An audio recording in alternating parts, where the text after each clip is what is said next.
Well, the CRPF had gone for duty at one particular crossing in the district, and when we reached the spot, the militants had already taken position inside the masjid, and they started firing at the CRPF party from inside the masjid.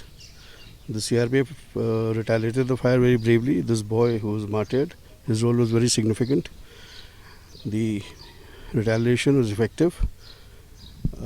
While this retaliation and the firing by the militants was going on, a private person, he came in a car and he got into the melee.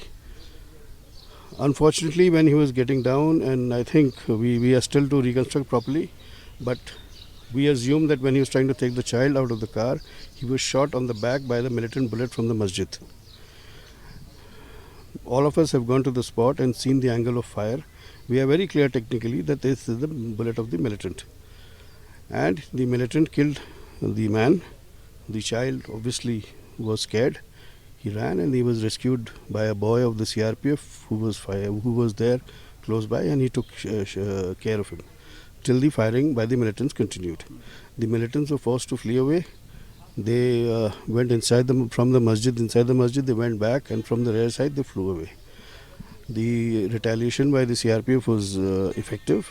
We assume we have found blood stains. Inside the mosque, we find more than 60 MTs plus 2 magazines. So this shows that the militants had taken position well in time, and they were waiting in the masjid for the CRPF party to arrive. I find this use of the mosque for such activities highly reprehensible. See, it was a very unfortunate incident because he managed to.